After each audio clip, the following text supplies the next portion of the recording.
You are muted now, Chelsea. Oh, There you okay. go. Now I'm unmuted. Now you're Hi, unmuted. Anthony. Hi. Hi. I don't know, guys. I'm sorry. I really don't even know how the fuck to use a computer. I mean, it really does not matter how many times a week I do this. I really still can't understand what's going on, and nor do I have any interest in finding out. Case in point. So this is your first ever podcast episode, right? And I'm honored to be your first guest. I mean, you would think so. the Yeah, fucking it's email. probably like my. What's that? I can barely send a fucking email, so. Oh, good. But you're younger. You're a different generation. I'm 40. I'm no spring chicken. Oh, well, that makes you what, a millennial 40? Is that right? Right?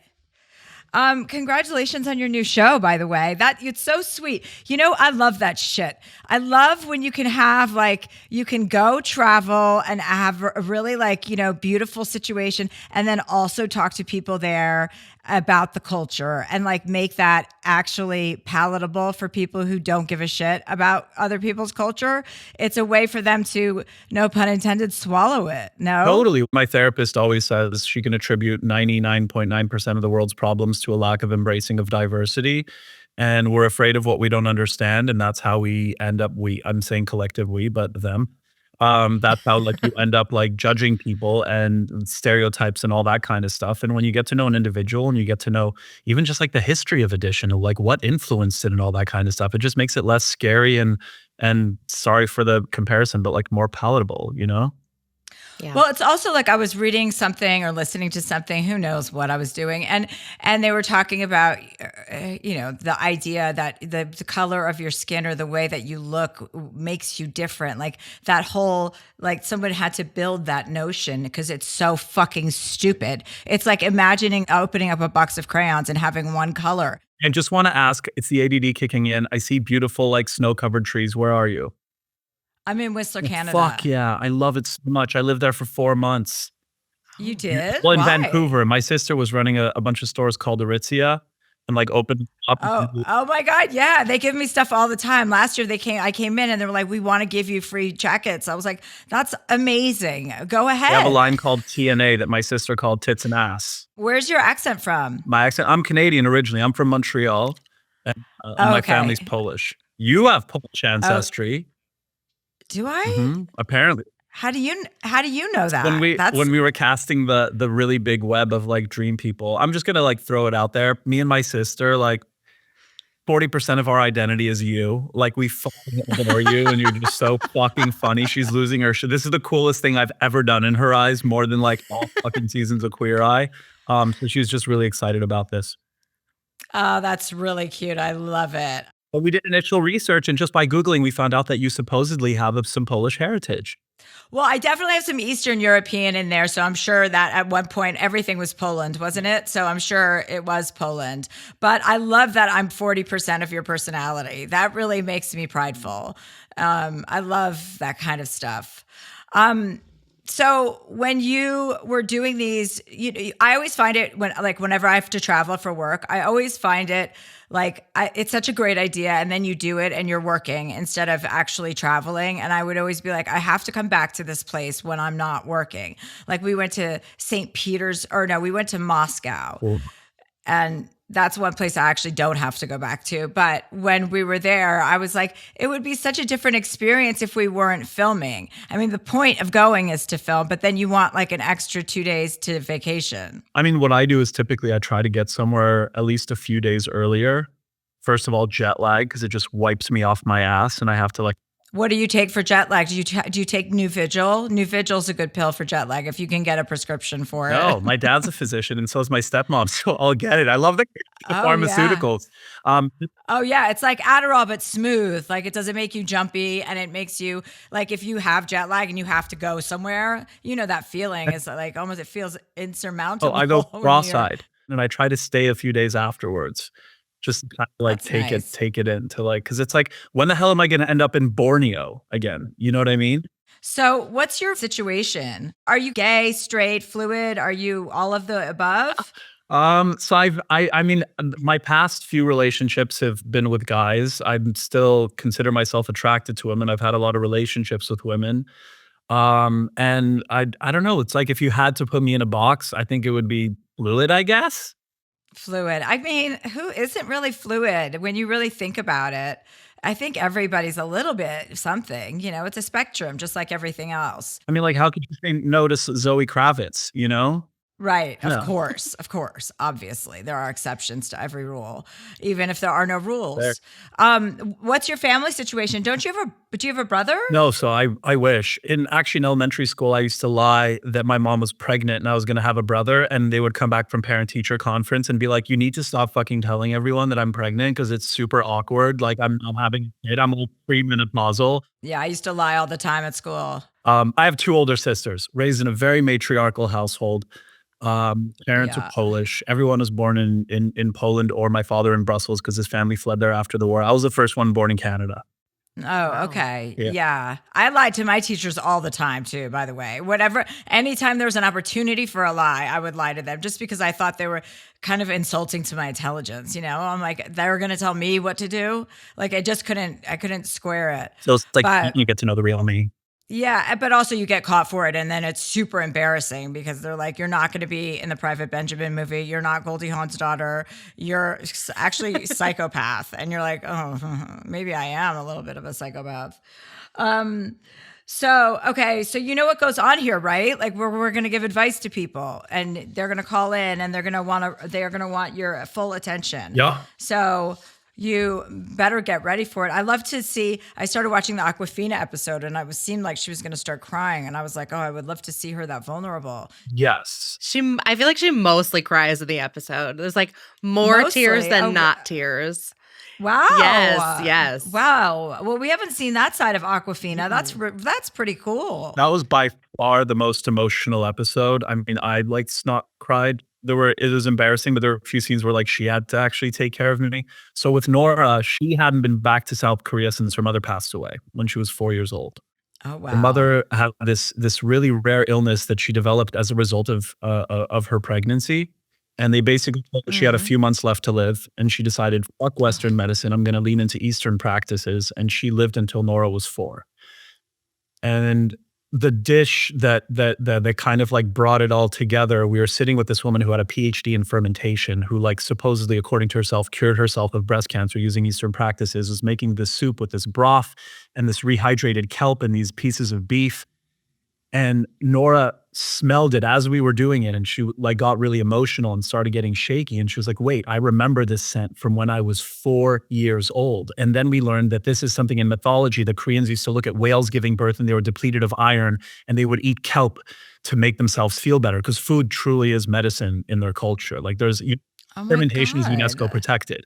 And so this one, like for Nora to have that realization that her mom not only made this soup for herself, but fed it to her daughter as a way of trying to heal herself was like just one of the most, Wow. It was wild. Wow. That's really deep. Yeah. Yeah, watching someone like take a bite of something, she takes one bite and like bursts into tears and is just like she's like transported. That's the power of scent, that's the power of food. And like I think it's surprising because the show is not, people would expect like, oh, Antoni's going to go do a cooking show. It's not strictly a cooking show. It's like a little bit Who Do You Think You Are, a little bit Antoni Bourdain, like very beautifully produced, like really rich storytelling, gorgeous vistas. I went on Who Do You Think You Are. Did you ever do that, Antoni? No. Oh, I did it. My director and I did not get along either. He was really annoying. Oh no. Well, it's just like you're Yeah. sitting there at a table, and that is a comp that we use when we were developing the show. And it's like, fine, it's interesting to learn about your family history and all these people that you don't know about, but to actually have it be experiential and go in and try the things within their environment and understand what was going on. We meet the historians and genealogists who are like way fucking smarter than I am, who are able to provide context into like what was going on culturally and politically at the time. And it's like the most basic things. Like we were in Senegal and we tried this thing called dambe, which is like a baguette with a bean stew in it. And you learn that the importance of it is because, French occupation for hundreds of years, they left. The Senegalese were like, we're going to take the baguette, we're going to fucking make it better, softer, sweeter. We're going to put it in our own stew. And now it's basically become, it's kind of like when you're in LA and you see like burrito stands on every corner. It's like everyone enjoys it. And this is something that is loaded with history and has all of these clues as to like what was going on at the time. It's just fascinating. That is fascinating. It's so cool.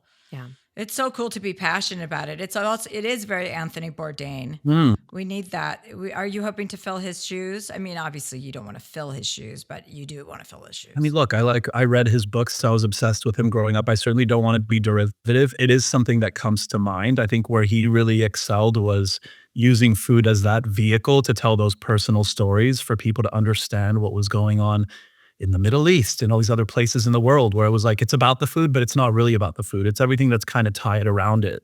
And I think what we learned from him is that he just went personal and he got to know, like, you got to tell these like human stories, you know?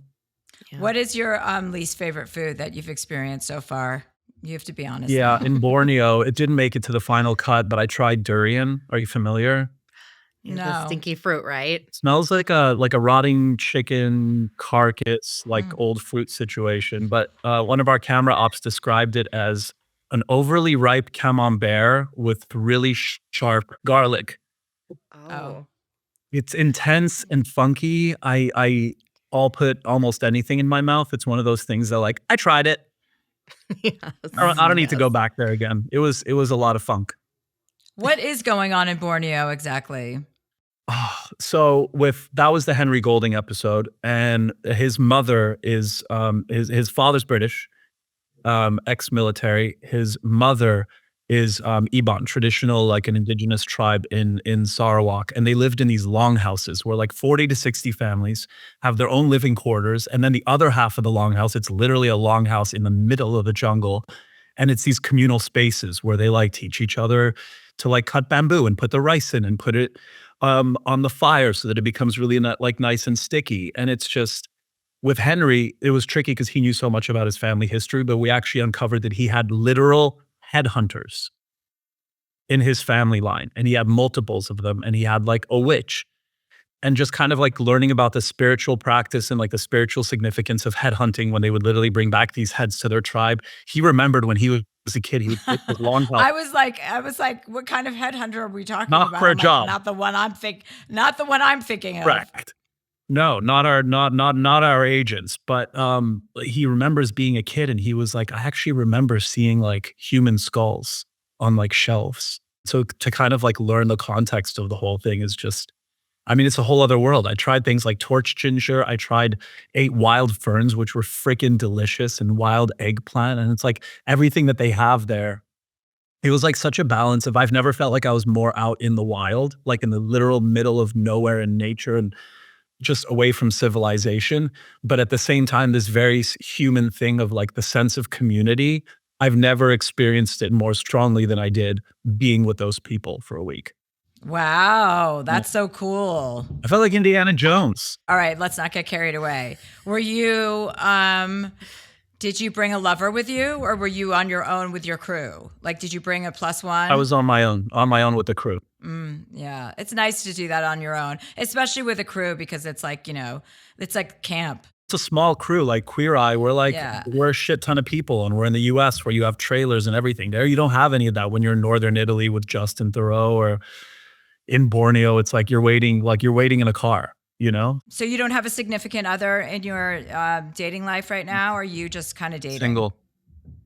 Single and mingling? I'm at a point where I feel like whenever I have something big or that I'm really excited about professionally, the way that it works out, I always happen to be single. And so I'm trying. I'm so with you on that. I'm so with you. I get to focus on yes, because I fucking love absolutely. relationships. I love the melding and getting to know each other's families and like the whole, like all the rich. And then breaking up. Yeah, in that order. Like, it's okay to break up. If that's not a bad thing. course. That means it's time to move on to something else. Like, I'm like, we need to start celebrating divorces and breakups. Who cares? That's great. It's a new beginning. You learn the lessons. You know what to take on to the next one. You have. Well, hopefully you learn the lesson. Some people are really, really remedial and you need to learn the lesson multiple times. But some people really learn lessons, and then that's really nice. And then you have a celebration. Like, every relationship is a celebration. You got to know yourself a little bit better. Yeah, and it's a cycle too. Like, I'm closer with my friends when I'm not in a relationship. I get to spend more time with my family. It's, Have you had your heart broken? Yes. What was that like? It was devastating. It was really hard. It was, yeah, I don't know. Sorry, I didn't expect that, but it was, it kind of, having your heart broken or having my heart broken just kind of like put into play and had me question sort of like, do I need to change as a person in some ways? And then in other ways, it was like, oh no, like I really fucking did my best. Wasn't perfect, made some mistakes, but like I really fucking showed up. I put in the work. I gave it all I could. I don't have any regrets. And then sometimes I question myself and I'm like, is there anything that I need to change? Am I to this or to that? But I'm like obsessed with therapy. I've been going on and off since I was 17. And for me, it's like I love self-improvement. And then it just kind of brings up that whole notion of, do I want to change and do I want to evolve? But I'm also 40 and I'm kind of like, I'm half baked at this point. I'm like, parts of me are the way that they are, and I should just accept myself for who I am as opposed to striving to change all the time. So I'm always in conflict with myself over like change, grow, evolve, adapt, be better, listen to fucking Mel Robbins. And then the other side of like, no, like just like be happy with who I am and content, and like they should fucking figure it out, you know? Yeah, and evolve doesn't mean change. Like you don't have to change. You just get better at being who you are. So whatever qualities you have, good or bad, should always stay. You should just be able to know when to control them. And then they become even more enhanced the more evolved you become. You know, like everything just gets better. So you should have no apologies about your personality, you know. That all is like, that just keeps improving and improving as long as you're willing to take a look at yourself and admit when you're wrong, which is so hard for so many people to do. Like people don't, and they don't know how to change. It's like change is so fucking easy. I haven't had a drink for fucking 4 weeks because of this shoulder situation I'm in. And like, finally I'm understanding the benefits of not drinking. Like I went to 2 things without drinking and I had a great time. And I'm like, oh, I see the other side. This is like God's way of getting me to just be sober. I'm like, no matter what though, I will never give up on alcohol. Like you will not ever get me to quit drinking. So I might become like less of a drinker, but I will not ever give up on alcohol. We've had a good thing going for many, many years, 40 years. Now, anyway, I digress, as I always do. We're in the same boat here. We're vibing, right? So it's okay. But anyway, we're going to get to the show now. We're going to do what I attempted to do about 10 minutes ago, but then we got caught up in something else. Catherine, tell us what's happening. Oh, we have some great questions for you, Antoni, but we'll take a quick break and we'll come right back.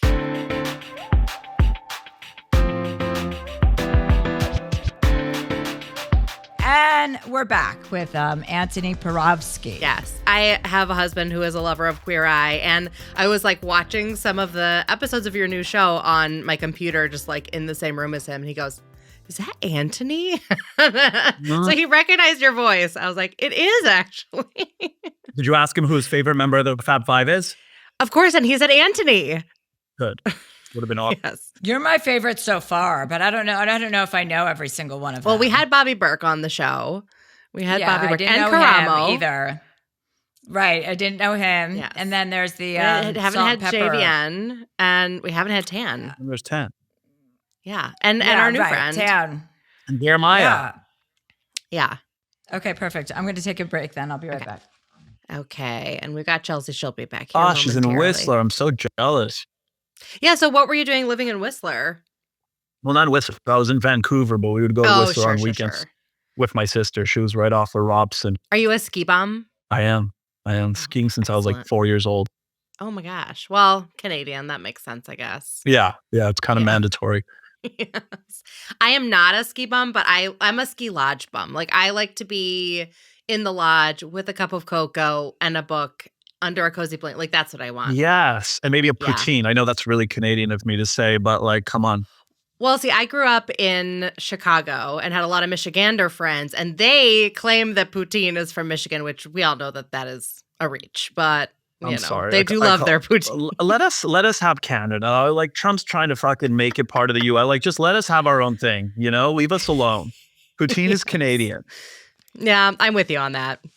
Don't make it a thing. Kiddos. It's literally our entire national identity. It's fucking fries and gravy and cheese curds. Yes. Cheese curds are pretty disgusting. When they're melty, they're pretty good. They're of course they're good, but they're disgusting good. That's disgusting. Like I'd rather eat like. Yeah, it's like good. It's like proper trash. Yes, proper trash. Yeah, but I'd rather. There's other proper trash I prefer over that. Like what? I'm trying to think, but like it's got to be trash. What's like We your love fuck McDonald's.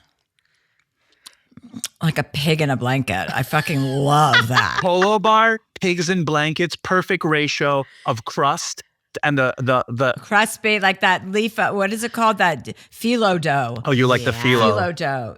Yeah, I love it when it's just fucking thin and flaky and it's a burnt, it kind of crispy. With grainy honey Yeah. mustard just to dip into it with that sharpness. Yeah, I like yellow mustard. I like yellow Jew mustard. Okay, Excellent. Well, we'll get to callers now. So let's do it. I can't wait. I can't wait to see Antoni giving advice. Oh Let's see God! how- I think how- Literally my these are good. least favorite thing to do. I hate unsolicited really? advice, but this is solicited, so it's fine. Exactly. Yeah, totally. Exactly. Well, our first question, dear Chelsea, I am in a pickleless pickle. I've been with my husband for almost 10 years now. He's 6 years older than me. I'm 33 and he's 39, and we grew up together. I've had a crush on him since I was a kid and still do. He's my best friend, and I'm certain he feels the same way. One problem is that I've learned over the years we're not sexually compatible. At the beginning, it was fireworks, incredible, but then quickly fizzled out due to quote-unquote stress. I'm always the one initiating, telling him what to do, not do, and if I'm honest, the sex lasts less than 5 minutes, and I'm rarely satisfied. It's a miracle we got pregnant twice, both times on the very first try. He's the sole provider for the family and has a very stressful job. He's a general contractor and is always extremely busy with work. He gets calls about flooding basements, money issues, angry trades, etc. at all hours of the day. This, plus some financial issues, all weigh heavily on his shoulders. I have a part-time job, but it hardly covers groceries, and soon I'll be busy with a new baby. I feel like I can't help carry the burden. He can't turn off his brain from all the stress and get in the mood unless he's drunk, which is a major turnoff and again leaves me unsatisfied. Over the years, it's become as soon as I get this job done, I'll be less stressed, as soon as. I've come to realize he's maybe just not as sexually charged as I am. For a while, I thought it was me. Am I not sexy enough? But we've talked about it and it's not that. I can say for certain he's not gay. I've seen his internet search history. I can say for certain he's not getting it elsewhere. He's too busy. I feel cheated. I've been told my whole life that all men want or think about is sex. I don't know any female that has been in this position before. We've been to a sex therapist and had to stop due to lack of money and time. He was open to it, but good therapy is expensive. Divorce does not feel like an option, and I don't feel like an open marriage is either because of our small community.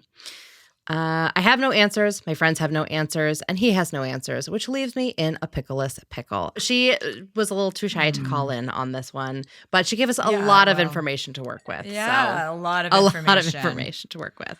Antoni, what are you thinking? Okay, off the top of my head, near the beginning, I felt like she was making a lot of excuses for him, which kind of like bothered me a little bit. I also felt there's something about it that just kind of made me sad. Like she just I feel like she's like in a really helpless kind of like, she's just like out of options. And the options that I was trying to think of like, talk to a sex therapist, talk to a therapist in general, check in with like, do you guys have different libidos? Are you not compatible on that front? To like even opening up the marriage in some way. Like all of that was kind of kiboshed in the explanation. So I think it's like, dude, you need to like go revisit some of that stuff because I really don't know. You want to be with the person, but it's like, I don't know, because I'm torn because it's like at the same time, like I feel like I have a pretty high libido and physical and sexual intimacy are incredibly important to me. Yeah. But I also know people out there who've had really long relationships where there is a disconnect and they love each other unconditionally. They respect each other. They're each other's like biggest fucking cheerleaders, but they don't necessarily have that. So it's like, again, it goes back to what I was saying earlier about like accepting things the way they are and then being like, no, I need change. I'm a little torn. Chelsea? I mean, I feel the same way. It's kind of hard to say because it's like it obviously matters to her because she's talking about open marriage and whatever. Like it's like if sex is that important to you, which to most of us it is. I'm one of those people that I want sex. I'm not just like looking for somebody to hang out with. If I had to choose hanging out or sex, I would choose sex. So, like I think that it depends how important it is to you. If it is a deal breaker, I mean, if he can't perform sexually, Like if whatever his issues are, it usually has nothing to do with a woman. So I'm glad that you already figured that out. It's not because you're not sexy enough. Yeah. Well, she already expressed that in the letter, said that she knows it's not her fault. It's something to do with him, and that's his issue. Like, are you willing to put up with that because you love him? Like, I would say, life's too short. Like, you could put up with it for a while. I mean, it's great that he was open to going to a sex therapist. To what avail? Like, so you're not fixing the problem, and it seems like a pretty important problem to be fixing. Right.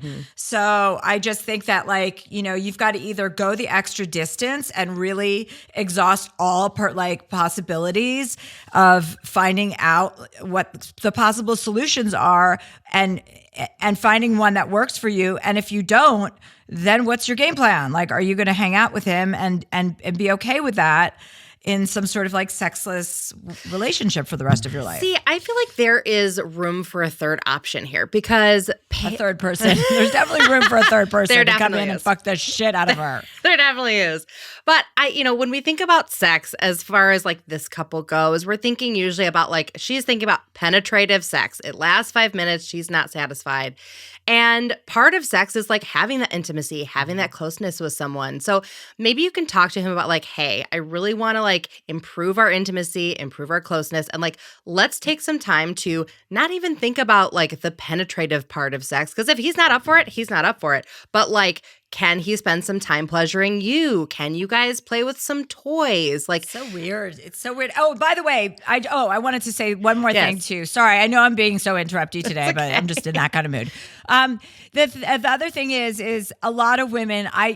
You said none of your friends experience this. I do know many women who have experienced their partners not being like up for the amount of sex that they are. Yes. So just wanted to throw that out there before I forgot. I agree. That's like that's a really common thing. That's also a gay thing too, isn't it? Like a lot of gay guys, not a lot. I only know one gay guy who who doesn't penetrate. Like he doesn't penetrate. He doesn't want to be penetrated. I learned there's a name for that. What? It's called siding. Siding. Yeah, they like give each other like blowjobs, but there's no like penetrative sex. When my friend told me about this, I thought he feels such shame for the act of penetration. He feels shame at doing that. That's why he can't. I mean, that's a whole thing. Yeah. I recently stumbled across a follow we had this caller, Marco, like a long time ago, who was in the same situation. He's like, I'm gay, but like, I'm not interested in anal. And we talked to him and he followed up actually recently and said that I'm into anal now. Well, no, he's still not into anal, but he's like, I've discovered that I love having my ass eaten out and eating out everybody else's asses. So I'm like, good for him. That's a win. What a huge discovery. What if he had gone through, how much more life could he have gone through without figuring that out? Thank goodness for this show. Just saving lives. Yeah. Saving lives. That's something people always go, what's the best piece of advice you've ever given? To start eating more ass. That's my advice. I'm going to write that down. That's the tattoo. Mm-hmm. Yeah, for sure. Eat my ass is my tattoo. Yep. And then I'm going to put it on a different part of my body so people are doubly confused. Yeah. So to wrap up, I think there's some intentionality that you guys can like take some time. If he's not into like performing, quote unquote, because he's too stressed, like try some other stuff and like hint, hint, he might get in the mood. But like it's really also like about you and your pleasure. It doesn't necessarily have to like have anything to do with him getting off. Right. Try harder to make the situation. Try to find a solution, and if you can't find the solution, then you know that you've done everything you can to try to figure out the problem, and then move on. Look, I know I'm like a mega optimist, but like clearly she fucking loves this guy. The fact that she reached out to you, they've been together for 10 years, they're kids, there are like so many added layers there. Like, I'm a fighter in relationships. I would go back. The stuff that you revisited, that you heard, that you think you're not that much of a fighter. You're single. That's not nice. Chelsea. No, it's not. That's not. I'm saying you're not that much of a fighter. Come on. If you were willing to fight for anything, I'm not being mean. I'm just being truthful. I'm partially messing with you.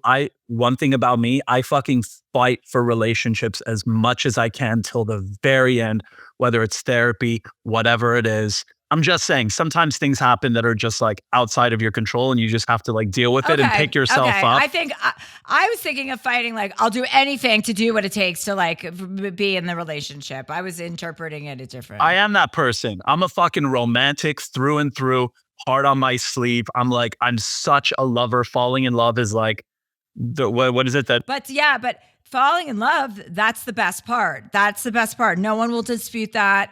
Everyone knows that's the best phase of life. Being in this phase that this caller's in is not the good You fight phase. for it, and you So- go back and stuff that she may have addressed earlier, conversations that they had. You know what? Maybe they need to be revisited. Maybe you need to get Esther Perel has that card game where you ask each other intimate questions.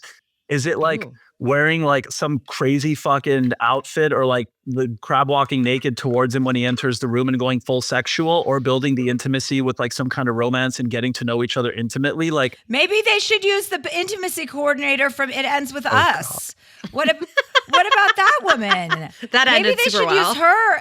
Yeah, that worked out great. or like, I don't know, go to a rave together or something. You know what I mean? Like, just do. Well, they definitely have to change up the dynamics. Yes. Something Yes. has to shift. Yes. If you want people to change, you have to change, period. But like, so get the ball rolling in some direction and be tireless about Yes. it. Like, exhaust all the possibilities, period. Yeah. I agree. Always. And if all else fails, just get like a really good vibrator and like leave him out of it.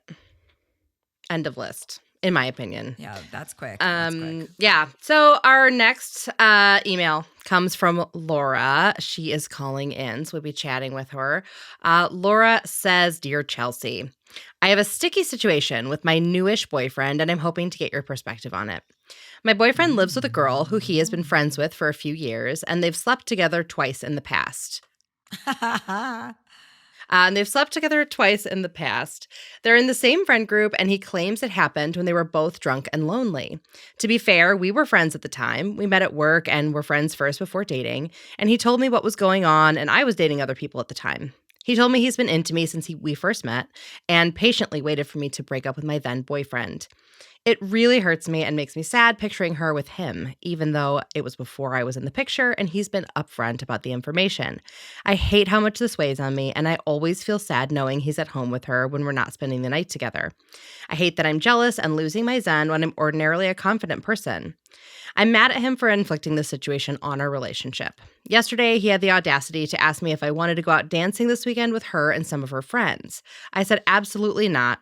Why would I want to go out dancing and drinking with some girl you fucked before? I flipped it back on him. Would you want to go dancing with me and some guy I used to fuck? He didn't have a good answer to that. For context, I'm 27 and he's 32. He should know better at his grown age of 32. I feel like he downplayed their friendship to try and appease me. This makes me question if I can trust him. Any advice you have on boundaries and how to get my peace back are greatly appreciated, Laura." Hi, Laura. Hello. Hi. Hi, thanks for calling in. This is our special guest, Antoni Porowski. Yes, I'm starstruck. I love Queer Eye. That's awesome. Nice to meet you. Wait, how long have you been together?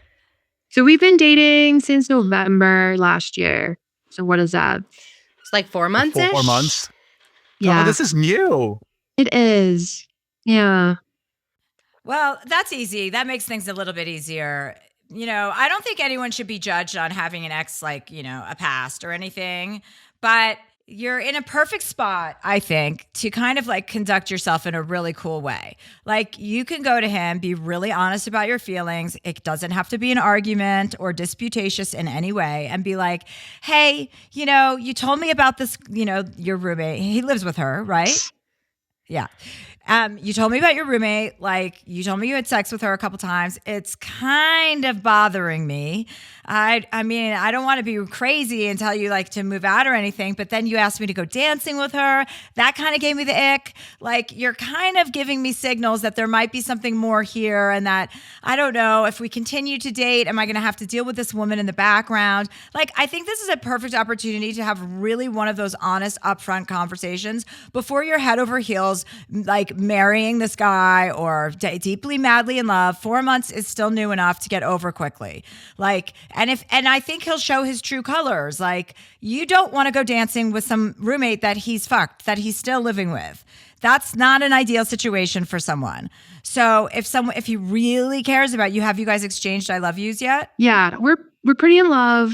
And Chelsea, we kind of have had that conversation already. And Oh, sorry. I'm just fucking railing off yeah, here. no, Antoni, why don't you tell me to shut the fuck up? I'm not telling you to shut up. Sorry, Laura, go on. yeah, so after this little like disagreement, we had that conversation. I was like, this is really hard for me. Like, I don't like who it's making me. Like, I really want to be chilled. Like, I have a past due. I respect that. I do.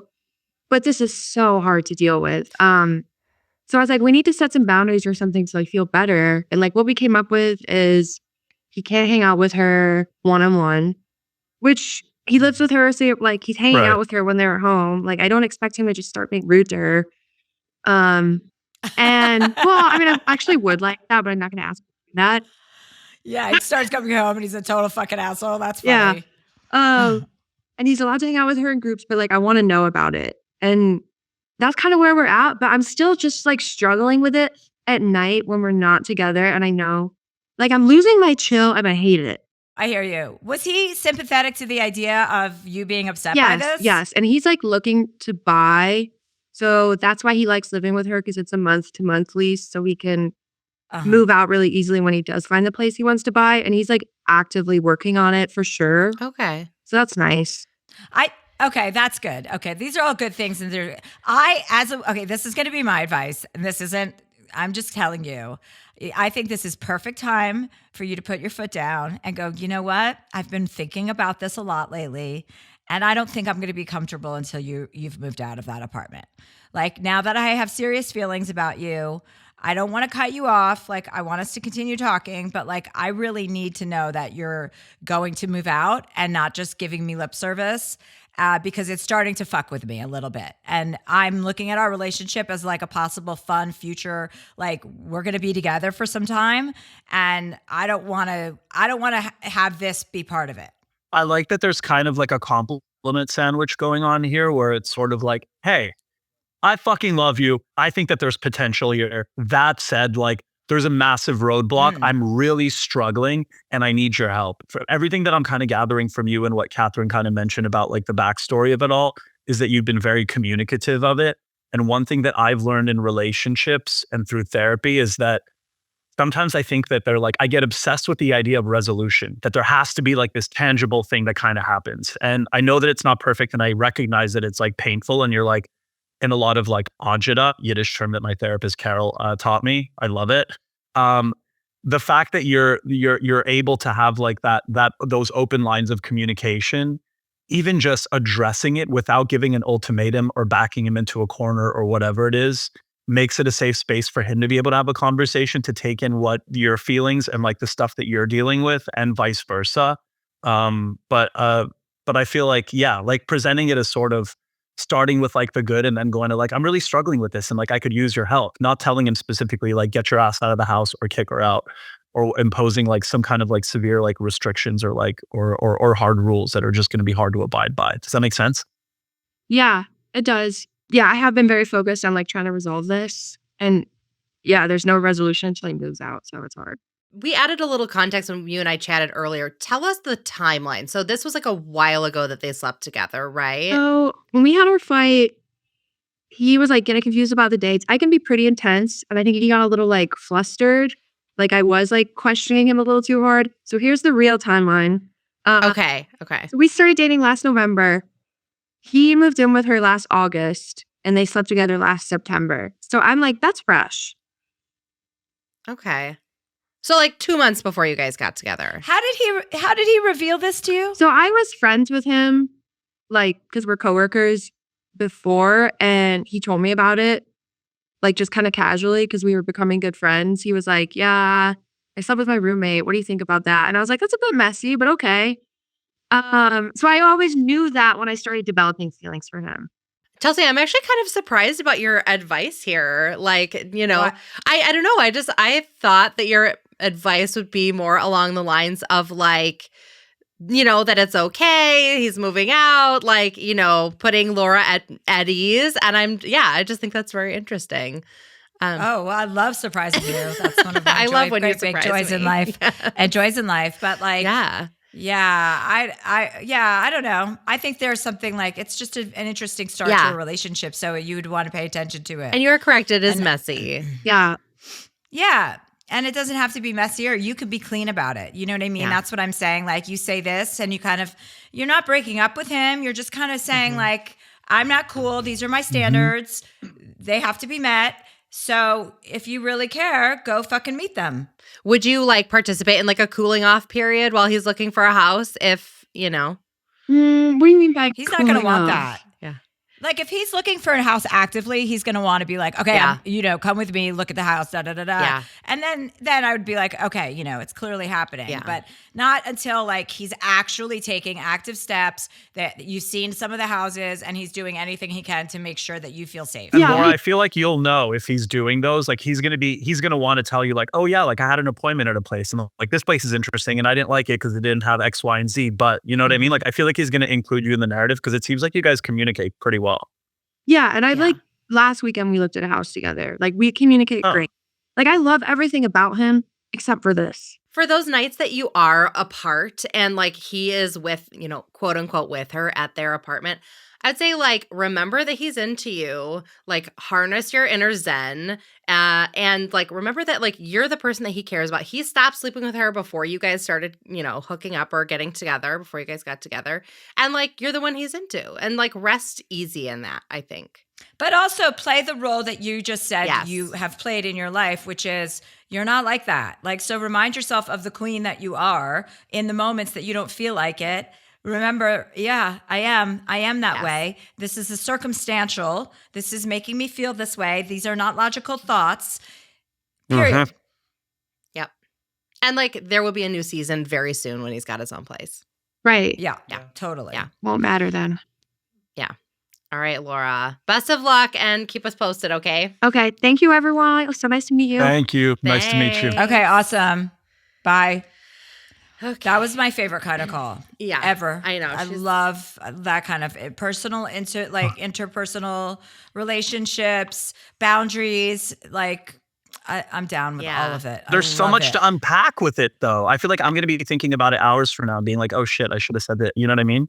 I also think age, in my opinion, has something to do with it because she's like 27. I feel like when you're 27, like your person's exes feel so huge and they loom so large. And to have them in the second bedroom is like terrifying. But if she was 10 years older, it'd be like, okay, this isn't great, but like, we're moving forward. God, and 27-year-olds seem so much more evolved than they did when I was 27. Or maybe I'm just internalizing because I was a mess.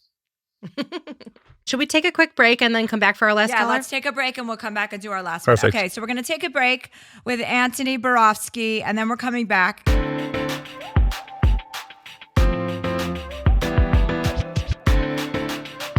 Okay, and we're back with Antoni Porowski. It's P. It's a Porowski. P. Right? Porowski. Yeah. Am I saying Borowski? Close. What did I say? It's one letter. Oh, Porowski. Yeah. Sorry, I've been saying B. You're good. It's a good. P. Well, Hannah says, Dear Chelsea, Whoopsie. I need advice from someone wiser than me. The past year and a half has been filled with change and heartbreak, leaving me feeling lonely and lost. Growing up, I never had close friends. I floated from group to group, but never felt truly like I belonged. As a shy, introverted person, this wasn't surprising. After college, I moved to Utah to be a ski bum, and for the first time, I found like-minded people. I belonged. I came out of my shell, built a social life, and formed friendships where I felt supported. I had community. Over time, we all grew up to some degree. I became a lawyer, bought a house here, and found ways to keep skiing integral to my life. My friends evolved too, and through the changes, I believed we'd remain close forever, but life had other plans. Friends got married, moved away, had children, or found new priorities. The tight-knit group I cherished slowly dissolved, and I find myself floating again. The most recent gut punch came from a friend I've always considered family. She's planning a small bachelorette party for her close friends, and I'm not invited. She said we're at different life stages. She and her fiancé spend time with other couples while I'm single. That stung deeply. Early this year, another friend ended our relationship with a hurtful tirade. She said she didn't see a place for me in her life because I don't want kids. It's not that I haven't made new friends. I have. I've connected with an amazing group of women who share my love for skiing and ice climbing, yet I still grieve the friendships I thought would last a lifetime, the ones that felt like family. I feel like I've been in a painful, unrelenting cycle of relationship loss since my ex and I broke up in the spring of 2023. So how do you mourn the pain of losing friendships? And how do you build meaningful friendships as an adult, especially in the second half of your 30s? Hannah. Hi, Hannah. Hi. Hi. This is Antoni Porowski with a P. Hi, nice to meet you. Nice to meet you. Hi. Wait, can I ask how long were you and your ex together when you broke up in 2023? 3 years. Okay. My therapist says it can take like half the amount of time of the relationship to get to a place where you kind of like feel like you're a normal-ish human being again. So I don't know if like you're dealing with that or if that's something that's helpful, but like be gentle with yourself with like healing because it's not linear. It's super freaking messy and you can be feeling amazing one day and then kind of go down the next. But sorry, Chelsea, thoughts? Well, I was going to say, I write about this in my new book, I'll Have What She's Having, which just came out. I write about this very thing, about losing friendships that we've had for a really long time and the understanding that comes from a lot of inner work and a lot of therapy that not everybody is your friend forever. And some people are supporting characters in your story, and sometimes we're a supporting character in another's story. The endings of friendships, while painful and hurtful, are not meant for your grief. They're meant to understand that that door has closed and now there's an opening for a deeper, more profound friendship than the ones you had before. My circle of close friends now that I'm about to be, well, I'm 50 when this comes out. I'll have turned 50. My circle of friends and the support group I have now is more like loyal, loving, supportive than anything. It makes me understand that I'm a good person. The people I have around me now makes me believe I deserved this and I earned this. Whereas when I was younger, in my 40s or in my 30s, I had a lot of people around me who did not have my best interests, who did not have my support. While I treasured our friendships with these people, they were not good for me. And they outlasted their expiration date the same way many relationships can. So our job isn't to mourn the loss of friendships. It's to understand that that part of our life is gone and to welcome the new, and there will be new friendships. And you know now how meaningful friendships can be. So you're going to be already operating in a different way within a new friendship. Do you feel like the friendships that you've made, like that are in your close circle of friends now, are they people you've met in the last like 10 years? Or are there any people who? Yeah, tons. Tons of them I've just met in the last 10 years. I have maybe 3, 4, well, probably more people that have been in my life for 10 plus years that are not family, people that I've known. I mean, it's longer than that. The older I get, the longer that list is. But, plenty of them are new people. Like I'm always making new friends. I'm always meeting new people and I'm always learning things and understanding like, oh, friendships can be even richer than I had thought when I was younger. I 100% agree with that. I think sort of like leaning into the impermanence of things, whether it's like a relationship or friendships, it doesn't make sense at the time, but I feel like when I look back at really close friends that I've lost that I thought were going to be in my life forever, I'm sort of like, whether there was resentment or I did the cutoff or they did, or we just organically kind of like grew apart. A lot of them also I could definitely relate to like the having kids part. Um, it all kind of like makes sense when you look back, which is kind of like the weird thing and the annoying thing about life is that like once enough time has passed and you've been able to like process the feelings and deal with all of the different stages of grief, the denial, anger, bereavement, depression, acceptance, like all of that messy stuff, you look back and you're sort of like, oh, like that kind of made sense. And I will point to, I had this argument with a friend about, she was saying how like, oh, it's so much harder to make friends when you're like in your 30s and your 40s than when you're younger.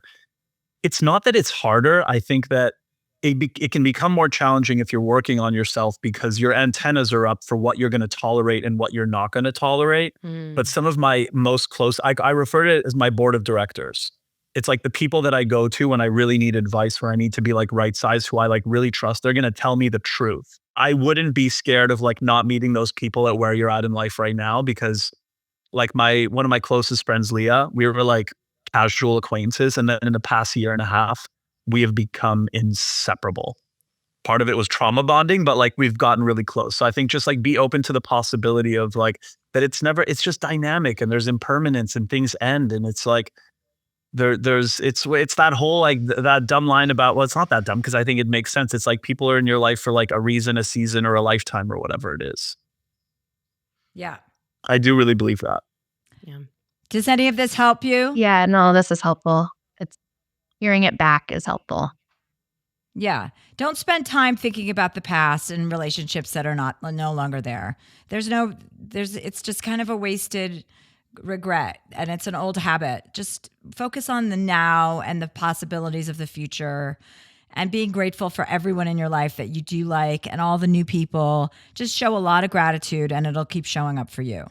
Like the newer friends I've made are great and it's been really fun to have them. So I felt a little awkward being like upset about this, but it's like a big change for me to go through. So, But I think that's you seem like a vulnerable, sensitive human being, which are really beautiful things. And maybe the way you're feeling that way is because you care, because you give a shit about them. And like, yeah, it sucks when people leave our lives. And it's like they were there for a really important chapter and we learned so much of them. But I think being like knowing the difference between what I can change in my life, and I'm not good at this, so I have to remind myself all the time, the things that I can't control versus the things that I can. I constantly have to be checking myself and being like, why am I focusing all my energy on this thing that I have no control over that's like in the past?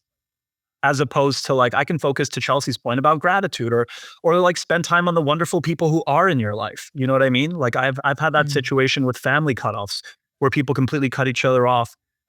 We've been each other for our entire lives because we just don't know how to talk to each other. And at one point it's sort of like, you're not going to give me the fucking time of day. I'm going to focus on someone who is. I can put all my attention and my love towards them because you clearly have so much to give.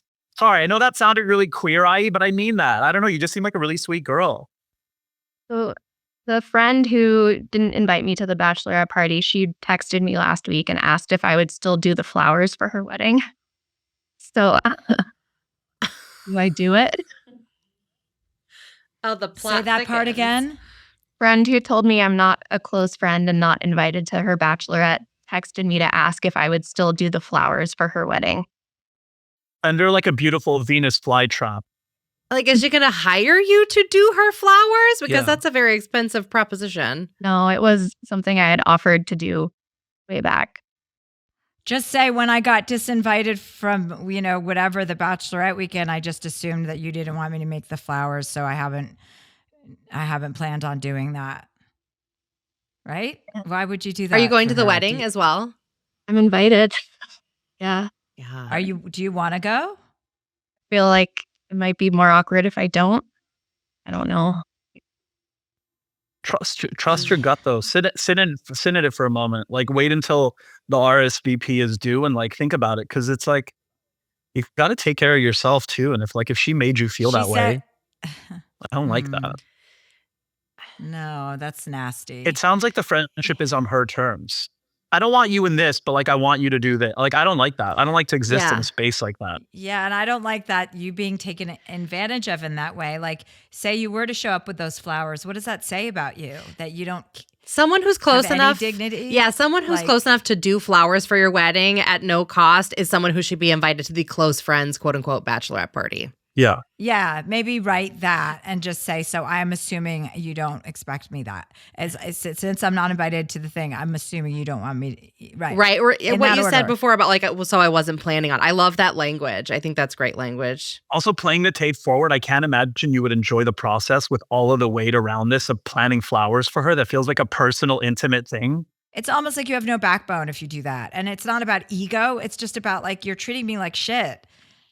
Why? And I'm taking it like in the mouth. No, thank you. Yeah.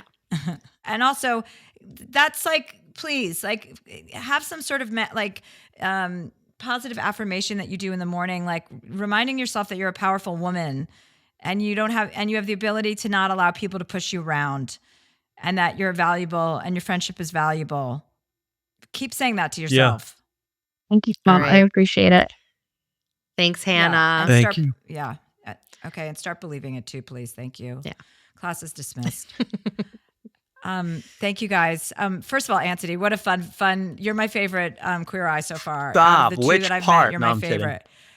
Definitely better. Yeah, you're my favorite over Bobby Burke, and I'll tell him to his face when I see him. Are you in New York or LA? New York is home, but I'm currently in LA this week.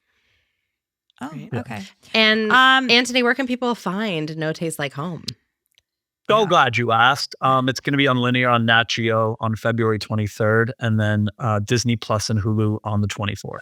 Ooh, Disney Plus. Daddy, Awesome. Daddy And Disney. Hulu. Daddy Disney owns everything now. Daddy is Disney. All right. Thank you so much, Antoni. Chelsea, enjoy all the skiing and fucking Thank you hot so cocoa much. and the powder. I was just in Aspen for Gay Ski Week, which is so unlike me, but I'm like trying to Are make you more a gay skier? friends. Yeah, since I was 4 years old. Oh, Yeah, fun. I'm love sick it. for it. There's nothing more freeing yeah. than skiing. I love skiing. Yeah. Thank It's you. amazing. Awesome. Appreciate that.